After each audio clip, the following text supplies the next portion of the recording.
ആടുജീവിതത്തിൽ work ചെയ്തതെന്ന് അറിഞ്ഞപ്പോൾ സൂര്യ തനിക്ക് എഴുന്നേറ്റ് നിന്ന് കൈ തന്നെന്ന് രഞ്ജിത്ത് അമ്പാടി.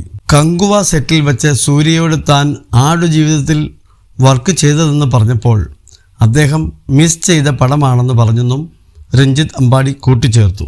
അദ്ദേഹം അത്രയും സിമ്പിളാണെന്നും ഒരു ദിവസം തന്നെ 2-3 ഗുഡ് മോർണിംഗ് ഒക്കെ പറയുമെന്നും രഞ്ജിത്ത് അമ്പാടി റെഡ് എഫ്എമ്മിനോട് പറഞ്ഞു. 2 ദിവസത്തെ ഷൂട്ട് കഴിഞ്ഞിട്ടാണ് സൂര്യ സാൽ ജോയിൻ ചെയ്യുന്നത്. ബാക്കി ആർട്ടിസ്റ്റ് മേക്കപ്പ് ചെയ്ത് ഷൂട്ട് തുടങ്ങിയിരുന്നു. അത് കഴിഞ്ഞിട്ടാണ് അദ്ദേഹം ലൊക്കേഷനിലേക്ക് വരുന്നത്. എന്നെ അറിയില്ലല്ലോ, ഞാൻ അടുത്തുണ്ട്. ഫോട്ടോഗ്രാഫർ എന്നെ പരിചയപ്പെടുത്തി.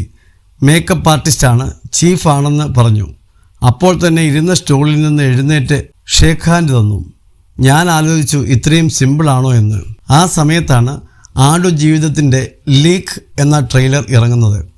അത് പുള്ളി കണ്ടിട്ടുണ്ട്. അതെനിക്കറിയില്ല. ഞാൻ പറഞ്ഞു, ഒരു മൂവി ആടുജീവിതം കഴിഞ്ഞിട്ടേ ഉള്ളൂ എന്ന്. പുള്ളി അപ്പോഴേക്കും വീണ്ടും എണ്ണീറ്റ് വീണ്ടും ഷേക്ക് ഹാൻഡ് തന്നു. പുള്ളി പറയുകയും ചെയ്തു, ഞാൻ മിസ് ചെയ്ത പടം തന്നെയാണെന്ന്. 2008 രാജു വരുന്നതിന് മുൻപേ വേറെ ലാംഗ്വേജ് ചെയ്യാൻ എന്ന രീതിയിൽ ആലോചിച്ചിരുന്നു. അന്ന് പാൻ ഇന്ത്യൻ സിനിമകൾ ഒന്നും വരാത്ത സമയമായിരുന്നു. അങ്ങനെ ഈ കഥ സൂര്യയുമായി സംസാരിച്ചിട്ടുണ്ട്. വിക്രത്തിൻ്റെ അടുത്ത് പറഞ്ഞിട്ടുണ്ട്. അന്ന് പറഞ്ഞതേ ഉള്ളൂ. പിന്നെ സിനിമ കഴിഞ്ഞോ ഇല്ലയോ എന്ന് അദ്ദേഹത്തിന് അറിയില്ല. ഞാൻ പറഞ്ഞപ്പോഴാണ് വീണ്ടും ഓർത്തത്. അങ്ങനെ 2 ഷേക്ക് ഹാൻഡ് കിട്ടി. ഒരു ദിവസം തന്നെ 2-3 ഗുഡ് മോർണിംഗ് ഒക്കെ പറയും, രഞ്ജിത്ത് അമ്പാടി പറഞ്ഞു.